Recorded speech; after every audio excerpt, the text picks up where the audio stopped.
This is the IELTS listening test. You will hear a number of different recordings and you will have to answer questions on what you hear. There will be time for you to read the instructions and questions, and you will have a chance to check your work. All the recordings will be played once only.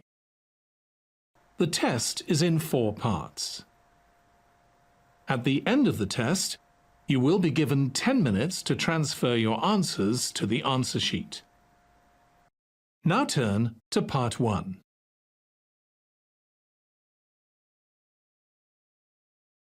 Part 1.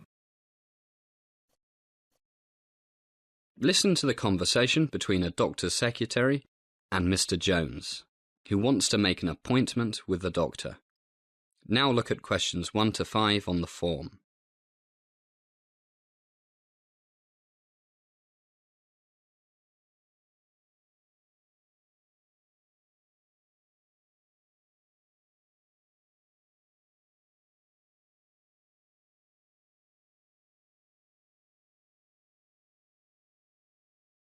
Listen carefully and answer questions 1 to 5. Good morning, Dr. Ritter's office. Can I help you? Hi. Yes, I'd like to make an appointment to come in for a checkup, please. OK. May I have your name, please? Yes, it's Jones, Peter Jones. And you want a medical examination? That's right. By the way, my name's Rebecca. I'm Dr. Ritter's secretary. Have you seen Dr. Ritter before, Mr. Jones? Actually, no, Rebecca. We've only just moved to Los Angeles 2 days ago. Great. Welcome to LA, Mr. Jones. Thank you. When would you like to come in? Any time this week would be fine. I don't have to go into office until next Monday. OK, let me see. But first, to see how long you'll need, could you tell me why you need the medical? My insurance company needs it, and my company's, we're in real estate. Medical insurance also wants me to have one. Kind of killing 2 birds with 1 stone. Sure is. Insurance companies want a fairly complete examination, so that means you'll have to come in the morning and don't eat or drink anything after midnight the night before. No problem. Let me see. Would 9 a.m. Thursday be convenient? 9 a.m. Thursday. No problem. Oh, I forgot. We have a meeting with my children's new headmaster that morning. That's at 11. Look at questions 6 to 10. Based on Crackles with Rob's website.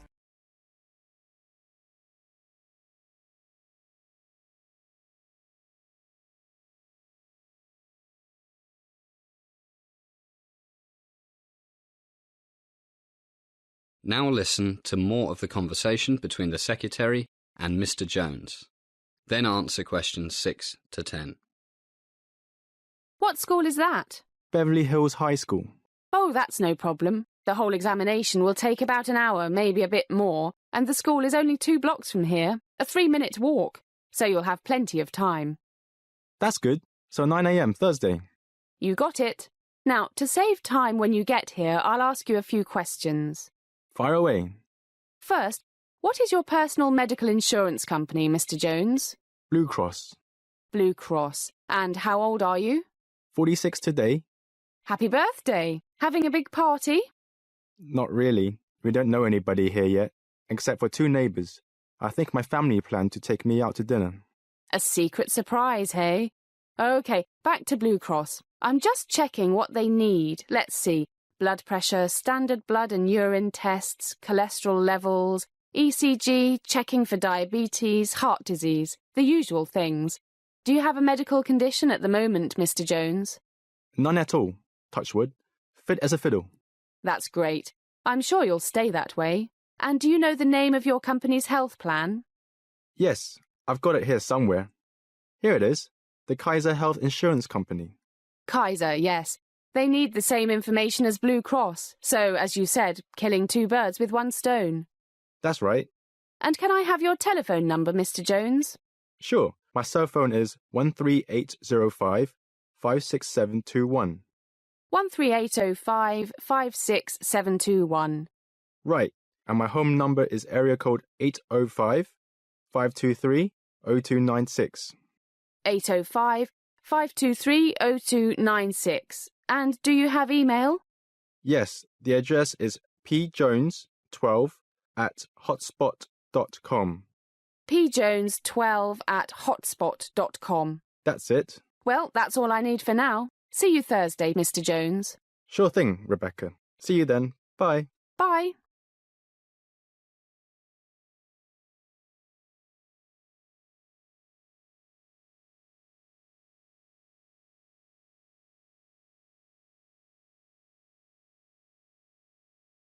That is the end of part 1. You now have 1 minute to check your answers to part 1.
Part 2.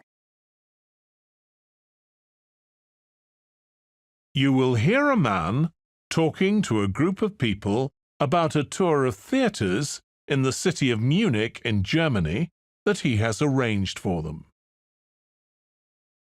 First, you have some time to look at questions 11 to 15.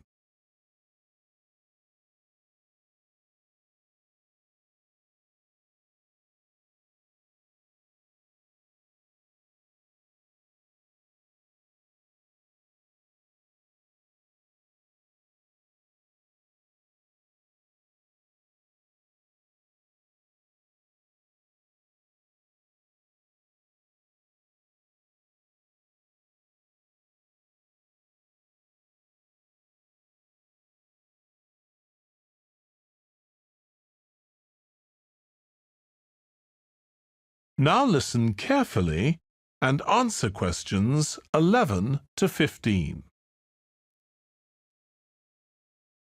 Right. I've now almost succeeded in finalising plans for our tour, so I'll bring you up to date with what I know. As you know, we're flying first to Munich on Monday the 4th. The flight is at 11:30. So it's too early to have lunch at the airport. I suggest we meet there for coffee at 10, which should give us plenty of time for breakfast before we leave home. When we arrive in Munich, we'll be met at the airport by Klaus Bauer. Klaus works for a tour operator, and he'll look after us for the time we'll be in Germany. He's already liaised with the managers of the theatres we're going to visit, and he's also arranged for an officer of the National Theatre in Munich to show us round the theatre one afternoon during our stay. Now, last time we discussed this trip, I didn't have the precise cost for hotel rooms, but now I have. The normal rate at the hotel where we're staying is €150 a night for a double room. I'd hoped to get that down to €120, but in fact I've been able to negotiate a rate of €110. That'll be reflected in the final payment, which you'll need to make by the end of this week. On Tuesday, the day after our arrival, I had hoped we could sit in on a rehearsal at one of the theatres, but unfortunately that's proved very difficult to arrange. So instead, we'll have a coach trip to one of the amazing castles in the mountains south of Munich. On Tuesday evening, we'll all have dinner together in a restaurant near our hotel. From talking to you all about your preferences, it was clear that a typical local restaurant would be too meat-oriented for some of you. Some of you suggested an Italian restaurant, but I must confess that I decided to book a Lebanese one, as we have plenty of opportunities to go to an Italian restaurant at home. On Wednesday afternoon, the director of the play we're going to see that evening will talk to us at the theatre.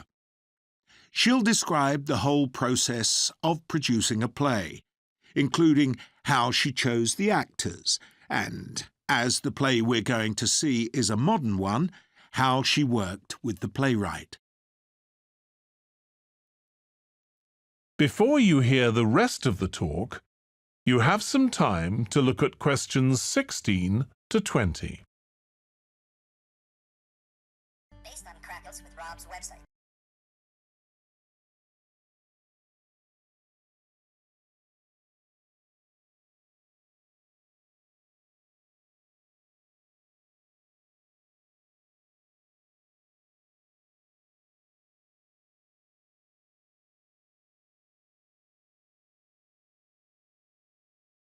Now listen and answer questions 16 to 20. Right. Now I'd just like to make a few points about the plays we're going to see, partly because it might influence your choice of clothes to take with you. The play we're seeing on Wednesday evening is a modern one, and we're going to the premiere. So it'll be quite a dressy occasion, though of course you don't have to dress formally. I gather it's rather a multimedia production, with amazing lighting effects and a soundtrack of electronic music, though unfortunately the playwright is ill and is unlikely to be able to attend. On Thursday, we're seeing a play that was first performed last year, when it was commissioned to mark 100 years since the birth in the town of a well-known scientist. We're going to see a revival of that production, which aroused a lot of interest. Friday's play will really make you think hard about what clothes to pack, as it'll be in the garden of a palace. It's a beautiful setting, but I'd better warn you, there won't be much protection from the wind. On Saturday, we're going by coach to a theatre in another town, not far from Munich. This will be the opening of a drama festival, and the mayor and all the other dignitaries of the town will be attending. After the performance, the mayor is hosting a reception for all the audience, and there'll be a band playing traditional music of the region. And after having a day off on Sunday, our final play is on Monday, and it's in the stunning setting of the old town hall, which dates back to the 14th century. The performance marks the 50 years that the lead actor has been on stage, and the play is the one where he made his first professional appearance all those years ago. And the day after that, we'll be flying back home. Now, have you got any questions before I move?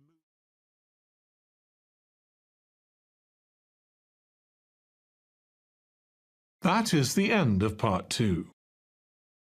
You now have 30 seconds to check your answers to part 2.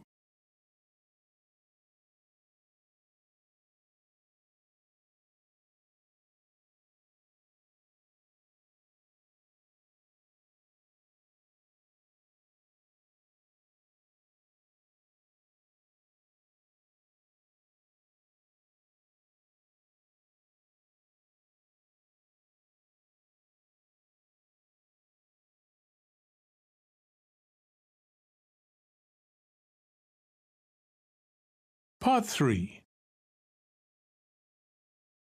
You will hear a tutor and 2 students discussing a business case study. First, you have some time to look at questions 21 to 24.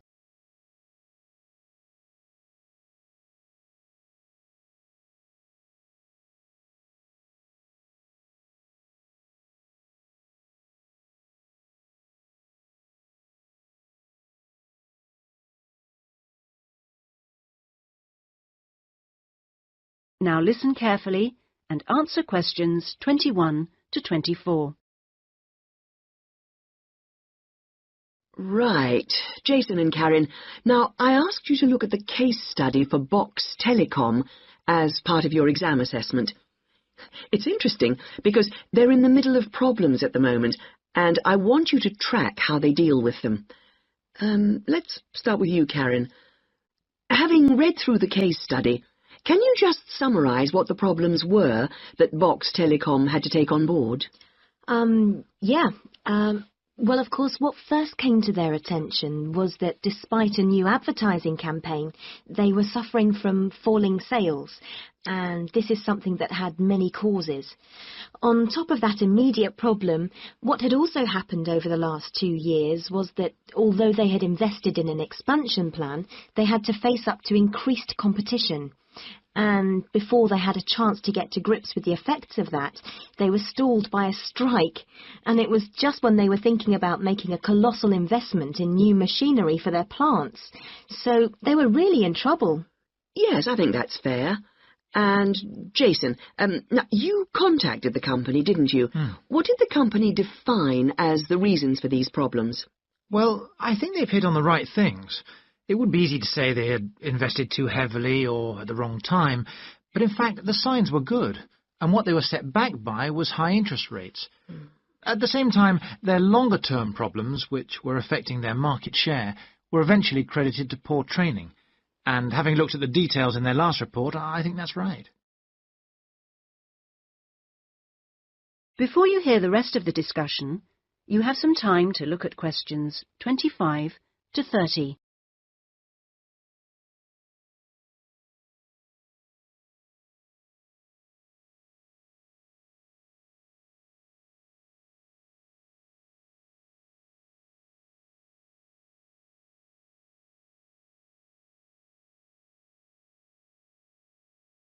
Now listen and answer questions 25 to 30. So, on to the larger issues then. Karen, what do you think the company will do? Well, obviously they have the choice of accepting the very favourable terms that another company, KMG plc, have given them to buy them out. That would mean creating a new company with a new image. Or they could decide on a bolder move and offer some new shares if they wanted. But I think they're much more cautious than that and expect they will start trying to find individuals who'd be prepared to back them with some of the capital they need. Well, you mustn't always assume that dramatic problems require dramatic solutions. Sometimes there's a simple fix, such as changing the guy at the top. If they truly are cautious, then I suspect they will seek to shut down some of their shops. But a more ambitious approach, and one which I think would have more chance of success, would be to alter how they're running things, the management layers and the processes. So, in your analysis, try to think of all the options. Jason? Yes, it's interesting because I found it a really useful company to study. Its problems cross all types of industries, and it's lucky it's so big. A smaller or even medium-sized company would have gone under by now. Ah, well, in fact, what I want you two to do is to go away when we've finished our discussion today and write a report. We've looked in general at the telecommunications market in the UK over the last few sessions, and I want you to take Box Telecom as an example and suggest some ways in which they might overcome their problems, and outline the reasons why you think as you do, but try and keep it intrinsic to the company rather than dragging in other examples. Is that okay, Karen? Yes, I think I can do that. Personally, I've got great hopes for it. I think it will recover. That advertising campaign they did was very strong, and they're very innovative with their products. They set new trends.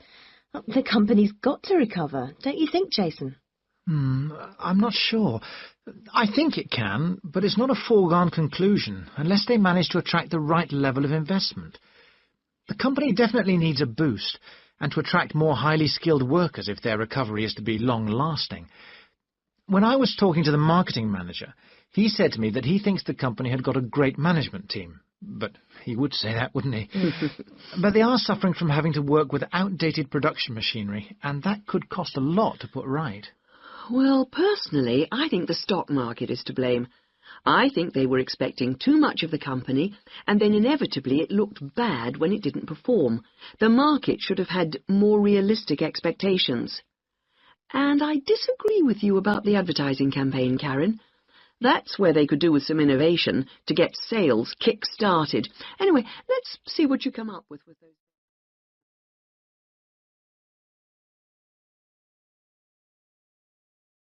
That is the end of part 3.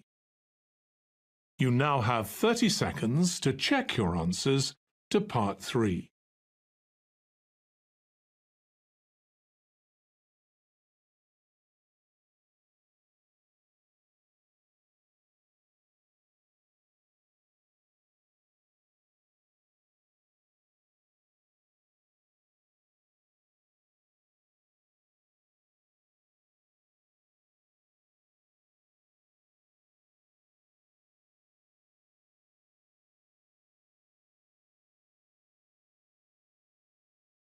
Part 4.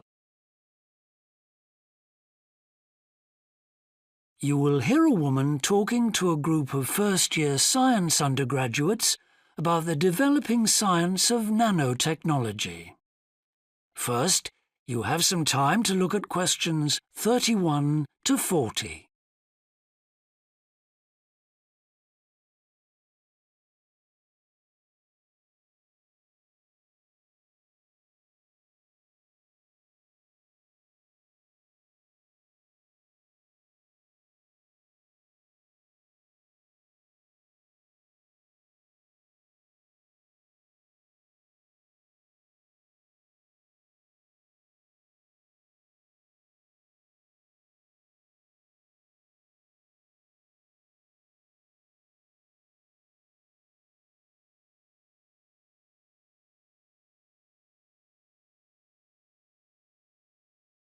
Now listen carefully and answer questions 31 to 40. Today we're going to look at an important area of science, namely nanotechnology. So, what is it? Nano means tiny, so it's science and engineering on the scale of atoms and molecules. The idea is that by controlling and rearranging atoms, you can literally create anything. However, as we'll see, the science of the small has some big implications, affecting us in many ways. There's no doubt that nanotechnology promises so much for civilization. However, all new technologies have their teething problems. And with nanotechnology, society often gets the wrong idea about its capabilities. Numerous science fiction books and movies have raised people's fears about nanotechnology, with scenarios such as inserting little nanorobots into your body that monitor everything you do without you realizing it, or self-replicating nanorobots that eventually take over the world.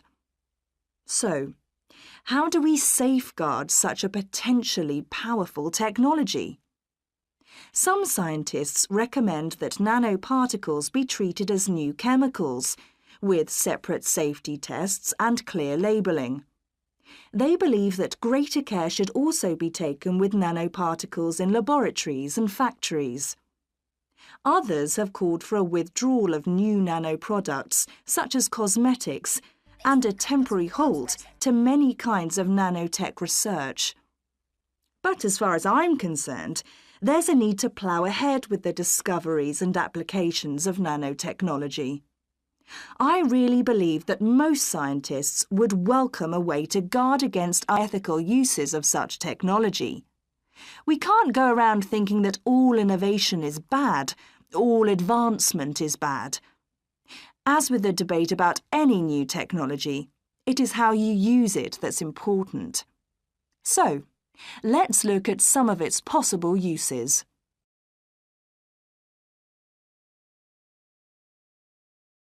Thanks to nanotechnology, there could be a major breakthrough in the field of transportation, with the production of more durable metals. These could be virtually unbreakable, lighter and much more pliable, leading to planes that are 50 times lighter than at present.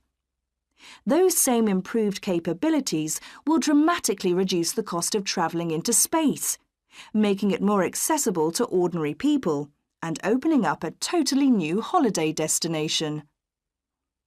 In terms of technology, the computer industry will be able to shrink computer parts down to minute sizes. We need nanotechnology in order to create a new generation of computers that will work even faster and will have 1,000,000 times more memory, but will be about the size of a sugar cube. Nanotechnology could also revolutionize the way that we generate power. The cost of solar cells will be drastically reduced, so harnessing this energy will be far more economical than at present. But nanotechnology has much wider applications than this and could have an enormous impact on our environment. For instance, tiny airborne nanorobots could be programmed to actually rebuild the ozone layer, which could lessen the impact of global warming on our planet. That's a pretty amazing thought, isn't it? On a more local scale, this new technology could help with the cleanup of environmental disasters, as nanotechnology will allow us to remove oil and other contaminants from the water far more effectively. And if nanotechnology progresses as expected, as a sort of building block set of about 90 atoms, then you could build anything you wanted from the bottom up. In terms of production, this means that you only use what you need, and so there wouldn't be any waste. The notion that you could create anything at all has major implications for our health. It means that we'll eventually be able to replicate anything. This would have a phenomenal effect on our society. In time, it could even lead to the eradication of famine through the introduction of machines that produce food to feed the hungry. But it's in the area of medicine that nanotechnology may have its biggest impact. How we detect disease will change as tiny biosensors are developed to analyze tests in minutes rather than days. There's even speculation nanorobots could be used to slow the aging process, lengthening life expectancy. As you can see, I'm very excited by the implications that could be available to us in the next few decades. Just how long it'll take, I honestly don't know.